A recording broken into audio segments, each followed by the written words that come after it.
Diamond City Live. We are the Chang Sisters, and today we're going to be talking with a very special guest. His name is Trenton Irwin. So Trenton, he is a wide receiver currently in the Cincinnati Bengals. Thank you so much, Trenton, for taking time out of your busy schedule to have this interview with us. So if you don't mind, we can get right to the questions. Sounds great. Thanks for having me. Of course. Okay. So where did you grow up, and was football always in your life?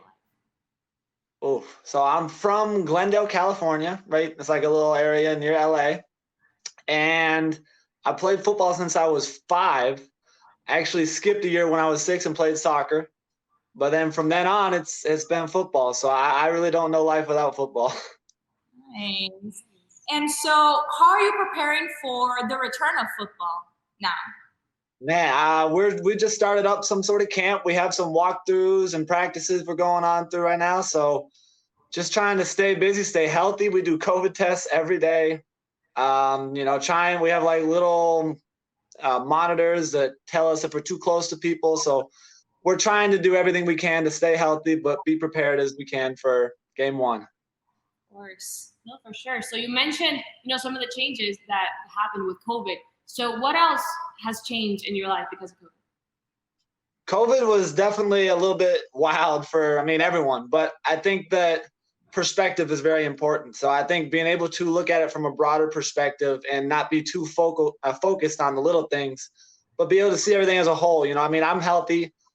I, have a bunch of family members who are healthy, who haven't been affected. And I think it's been an eye-opening experience, but I'm a big believer that like a lot of stressful experiences allow you to grow the most. So I think there's a lot that's changed, but I'm trying to maintain a positive perspective through it. I love it. And so what's the best part about what you do? The best part about what I do? I'd say I love playing with my brothers, whether it be someone who I don't know super well, but we're out there on the field making it work, or someone who I played with for 5-10 years. So I love playing with the dudes. Everyone's got a unique background, but once it gets to the field, we're all football players having fun out there on the field and trying to do the best we can for the team. So I'd say it's the people. I like the people and the coaches, the system, the people involved in the organization. I love it. Totally.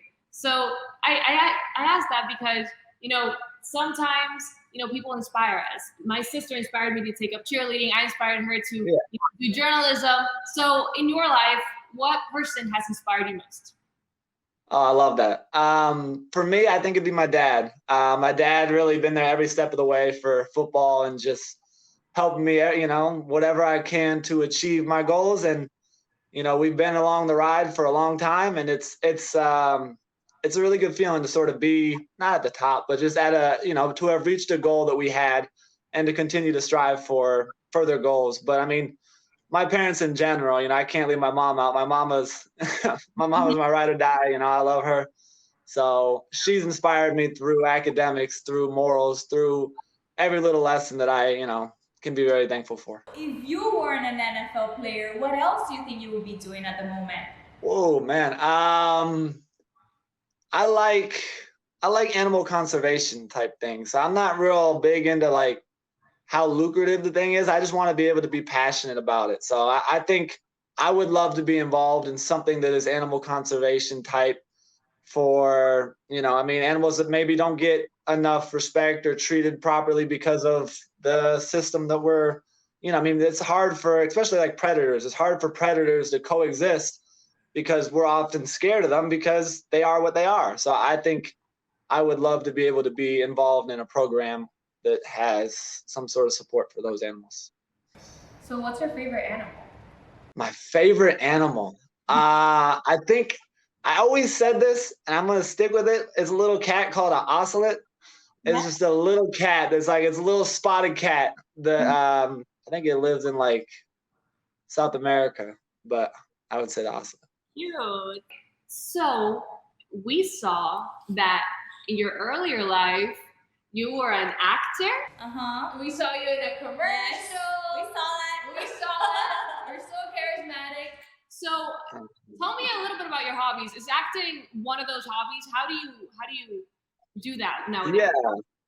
So my family did acting. So my whole family did commercials when I was young. So my dad loved it, and he always took the little kids to commercials. So I started when I was, I would say 9. I started doing some commercials. I did like a Nissan Armada commercial, and then I did like a Subway. I did a Velveeta cheese. I did a Microsoft, and I actually did a reality TV show about parents training their kids too hard in sports, which was sort of ironic and fun. But I've done my fair share, a little bit of acting, but mostly through my dad. I have not done a lot on my own. I haven't done much since high school either.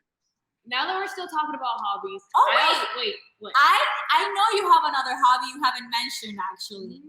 Did you Fishing. talk about fishing? Yes, fishing. I love fishing. I absolutely love fishing. It conflicts with my animal conservation point, but I definitely love fishing. I'm catch and release, but fishing really does speak to my heart for sure. Nice. Okay, so would you consider yourself a bit of an expert in fishing?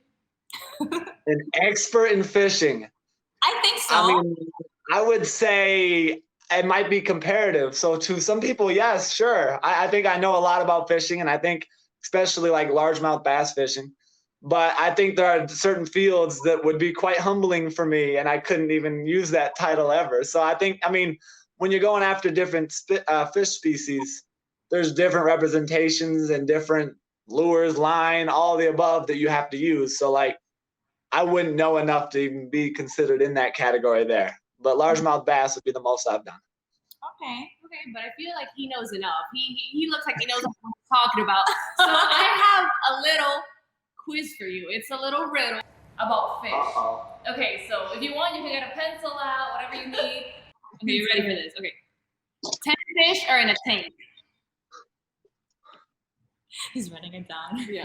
2 drown. Why? Wait. 2 drowned. Drown. Let me finish. Yeah, 2 drown. 4 swim away. And 3 die. How many are left? Math. 7. That's You quick. can't swim away and you can't drown, right? Uh-huh. And 3 die.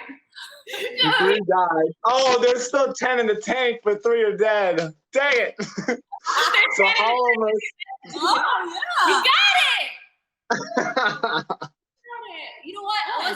I underestimated you. I was expecting for you not to catch on as fast as you did, but you did. That gives the export category. Wow. Yes. Yes. All right, Rachel. That was enough with your quizzes. Now, time for a real question. Okay, so, can you give an advice to those players that admire your job, that admire what you do, that would love to do it in the big leagues, just like you? I'd say one thing I've been working on that I always want to improve on, but I think it's very important for a young kid, young player, whatever have it, to enjoy the journey, because so many times people are very outcome oriented and they want something that, whether it be a Super Bowl ring, whether it be playing the NFL, but there's only so much satisfaction in that moment that it can be conflicting with your interests. So I think you sort of have to fall in love with the journey. You have to fall in love with the practice every day, fall in love with the timing, the reps, the studying, the film, because if you're so outcome oriented that you want one thing, I don't think you can really fall in love with the process and really achieve that in the end. No, I feel that, because sometimes, you don't really notice you're in the good old days until sometimes you look back, unless you stand there and the moment that I remember, it's when I'm actually in the moment, right? Yeah. When I'm in the stadium and I'm like shaking my pom-poms and I'm like, wow, I'm here. Look at this. Yeah. I remember those moments, like clearly just being here and waving. That's some of my favorite parts. So what's next for you? What do you hope to do in your future? I want to do something I'm passionate about. I have to do something I'm passionate about. Doesn't really matter the money. I mean, for right now, I'm like you said, I'm trying to live in the present. I'm trying to live here right now, trying to achieve my current goals to, whatever have it with the team, and live out the present. But as it goes on, I'm definitely going to pursue something I'm passionate about and try to have a influence over groups that maybe I can help in whatever, whatever way. As you know, the Bengals do a bunch of like, programs. We did a feed. It was on Thanksgiving. We had a whole like food raising, and we got like turkeys and all that for a bunch of homeless in the area. So a food drive, that's what I was looking for. Good Lord. But had some fun with that. So I'd like to be able to do something that A, I'm passionate about, and B, has some sort of support for the city, people, or animals that I can help support. Is there anything else you would like to say today? Anything else? I don't know. I mean, I'm just having fun with it, whatever questions are going around. But, I just think that it's important to be able to step back from a narrow lens perspective and just try to take a broader view at the situation that, is in front of us, whether it be COVID, whether it be failing at something. I think it's very important to just take a step back and try to have a perspective that is wider and see the positive in the situation. I love it. Thank you so much for tuning in, guys. We wish you the best. So there you have it. That was Trenton Irwin from the Cincinnati Bengals. Thank you so much for tuning in to Lemon City Live with the Chang Sisters. Until next time.